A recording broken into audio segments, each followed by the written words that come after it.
Olá pessoal, tudo bem? Aqui quem fala é o professor Renê, professor de Geografia de vocês.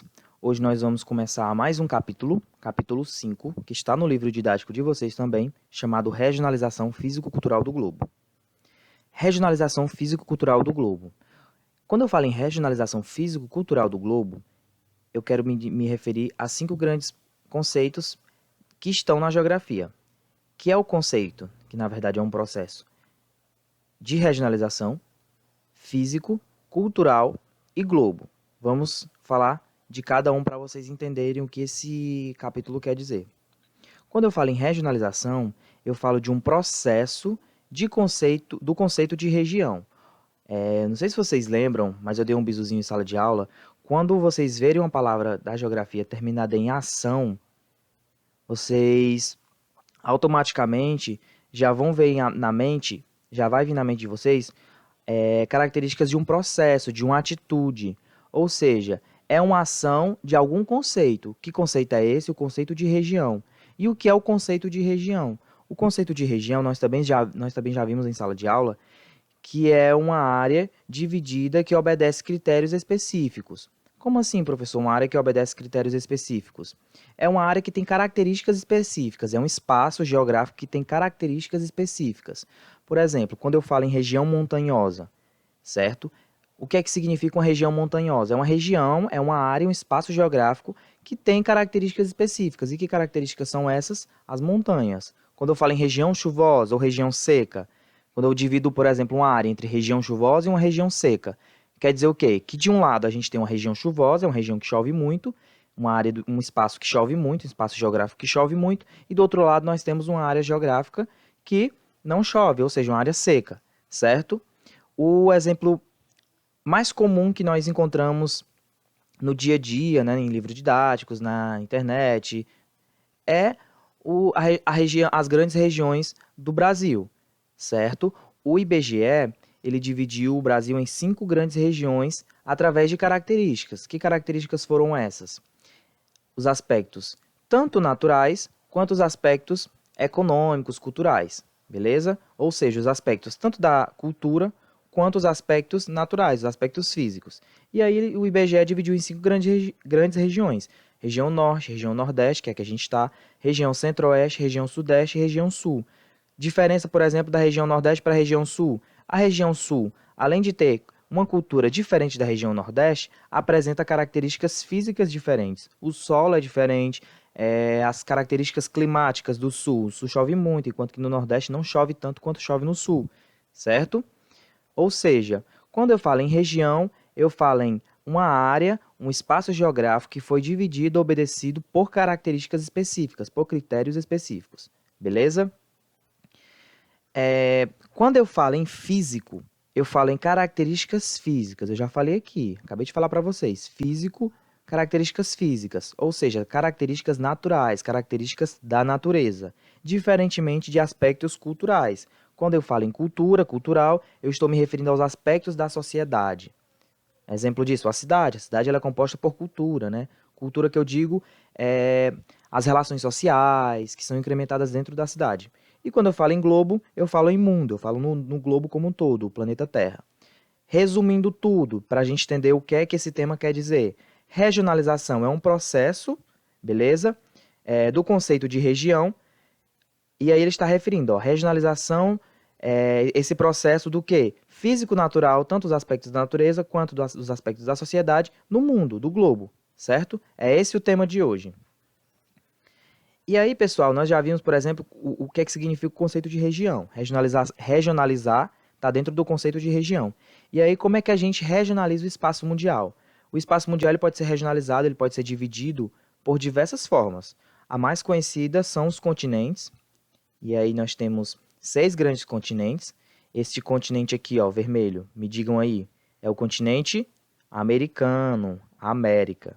Verde, África. Branco, Europa. Amarelo, Ásia. E este azul aqui, ó, Oceania. Ficou faltando um aqui, ó, que a gente chama como a Antártida, beleza? Outra forma de dividir o mundo, regionalizar o mundo por características específicas, são através das paisagens naturais.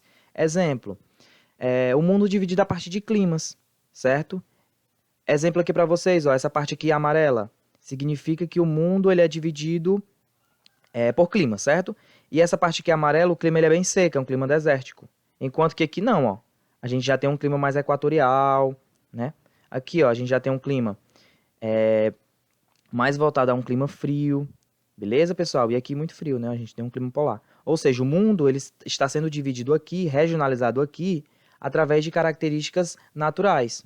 Outro exemplo, vegetação. O mundo sendo dividido, mais uma vez, através de outra forma, através de características específicas naturais, que é o que? A vegetação.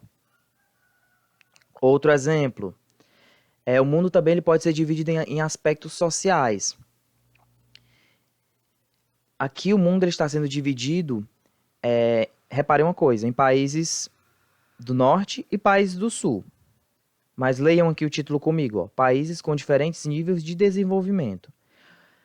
A gente sabe que geograficamente o mundo ele é dividido em dois, né? A gente tem o lado norte e o lado sul do mundo. O que divide esse lado norte para o lado sul é a linha do Equador, e essa linha é extremamente reta, ela passa bem aqui, ó. É uma linha reta. Mas por que que está dividindo o mundo em norte e sul, sendo uma linha nada reta, né? Aqui a gente tem uma linha bem torta. Por que que isso acontece? Porque aqui nós estamos pegando um aspecto muito específico, que é o aspecto social. E que aspecto social é esse? O aspecto econômico. Esses países, dito países do sul, são países subdesenvolvidos. O que isso significa? Que são países que não chegaram a um desenvolvimento grande, né? Como outros países. Existem países subdesenvolvidos que são países pobres, como alguns países aqui do continente africano, principalmente da África subsaariana, mas existem países emergentes, né, como é o caso do Brasil, Chile, Argentina, que são países que estão quase chegando lá. China também é um exemplo disso.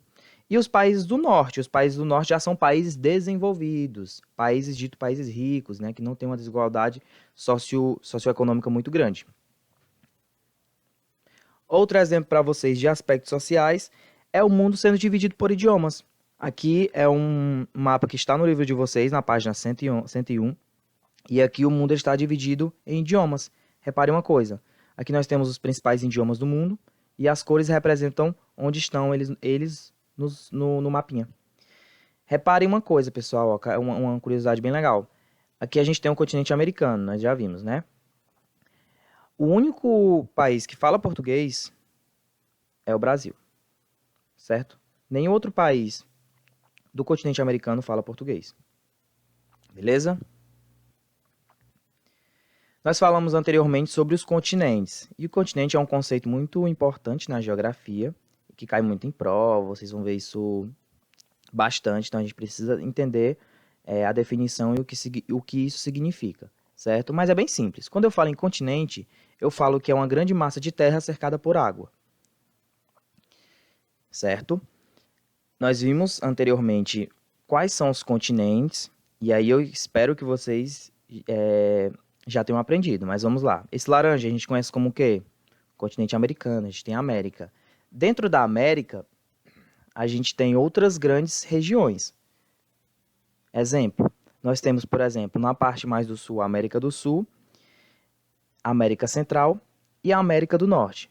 América do Sul sendo por países como Brasil, Chile, Paraguai, Uruguai, Argentina. América Central a gente tem Cuba, Haiti, El Salvador. América do Norte, Estados Unidos, México e Canadá. Nós temos também a África, que é um continente. Muita gente confunde a África com um país, uma região, mas na verdade a África é um grande continente, viu, pessoal? Composto por mais de 50 países. A África ela é dividida em duas grandes regiões. Bem aqui, ó, tem o deserto do Saara. O deserto do Saara divide a África em duas grandes regiões, que é a África do Norte, essa África aqui mais de cima, e aí a gente tem, por exemplo, aqui o Egito, e a África subsaariana, que é uma região da África mais pobre. Nós temos a Europa. A Europa ela é dividida em duas grandes regiões, a Europa Oriental e a Europa Ocidental. Nós temos também o continente asiático, a Ásia, que é dividido em várias regiões. Nós temos, por exemplo, bem aqui, ó, o Oriente Médio, Nós temos nessa parte aqui, ó, bem ao sul da Ásia, como o Sudeste Asiático. Aqui nós temos o, o Extremo Oriente. E aqui, por exemplo, aqui, esse país aqui todinho é a Rússia. É uma grande região da Ásia, chamada como Ásia Setentrional. Nós temos também a Oceania, certo? A Oceania, ela é dividida em... Tem alguns países na Oceania, mas os principais são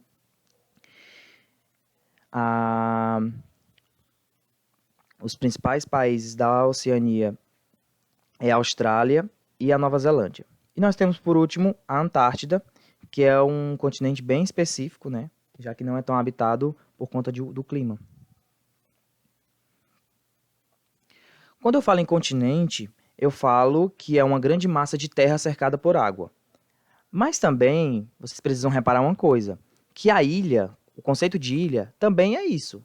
A ilha é uma massa de terra cercada por água, né? Uma grande massa de terra cercada por água.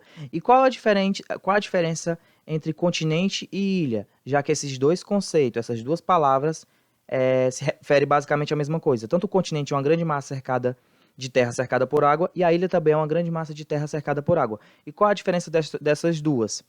Vamos dar aqui o exemplo do continente africano. Por que continente africano? Porque a gente tem uma grande massa de terra, ó, cercada por água. E aqui nós temos, por exemplo, a ilha de Madagascar.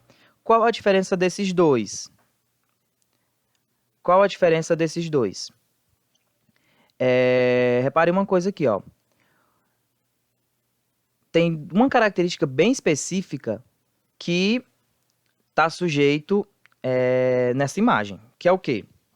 O tamanho, certo? Então, quando eu falo em continente, eu estou me referindo a uma grande massa de terra cercada por água, uma grande massa mesmo. Enquanto que a ilha ela pode ser grande, a ilha de Madagascar, por exemplo, é uma ilha muito grande, mas que não chega a ser um continente porque não tem uma dimensão muito grande. Ou seja, a ilha ela é menor, enquanto que o continente ela é maior, certo? E a ilha de Madagascar, por exemplo, faz parte do continente africano, apesar de que é uma terra cercada por água também, caracterizada como ilha, mas essa ilha faz parte do continente, beleza? Outra forma de regionalização, pessoal, é chamada de regionalização histórica mundial, ela faz parte da nossa história. Como assim? Nós sabemos que em 1500, vocês viram isso em história, aparentemente, em 1500 nós temos um evento muito conhecido como as Grandes Navegações. Portugal, por exemplo, sai daqui, né, e vem colonizar o Brasil, enquanto que outros países da Europa vão colonizando o mundo, beleza? Essa colonização, antes disso acontecer, na verdade, antes desse evento acontecer, nós tínhamos, nós que eu digo, as pessoas dessa época, tinham um entendimento de mundo muito pouco. Por quê? Porque eles não conheciam esse lado aqui do mundo, nem esse lado aqui. Eles só conheciam essa parte aqui amarela, ó. Por isso que essa parte amarela é chamada de Velho Mundo, beleza? Porque era apenas o mundo onde, para eles, existia, beleza?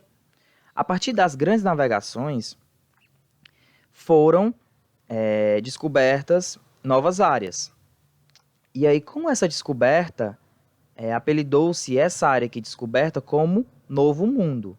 A gente tinha um Velho Mundo que era composto pela Europa, a Ásia e a África. Que era o que eles já tinham conhecimento, né? Que era o que eles já tinham descoberto. Enquanto que foram colonizando outras áreas, chegando em outras partes do mundo, foram dadas nomes mais específicos. E aí esse nome aqui que a gente chama de Novo Mundo. Enquanto que essa parte aqui do mundo, ó, foi a última parte descoberta. Então, ela é chamada de Novíssimo Mundo. Lembrando que quando eu falo nessa regionalização, é uma regionalização eurocêntrica. O que isso significa? É uma regionalização que parte do princípio da Europa como o centro do mundo, beleza? E aí é uma regionalização ocidental, partindo dos princípios de que foi a Europa que colonizou boa parte do mundo, por isso que é uma regionalização eurocêntrica, sendo que essa regionalização não pode ser encarada como a principal ou a melhor. Certo, pessoal? Esta é a aula de hoje. Espero que vocês tenham entendido. Qualquer dúvida, é só me procurar.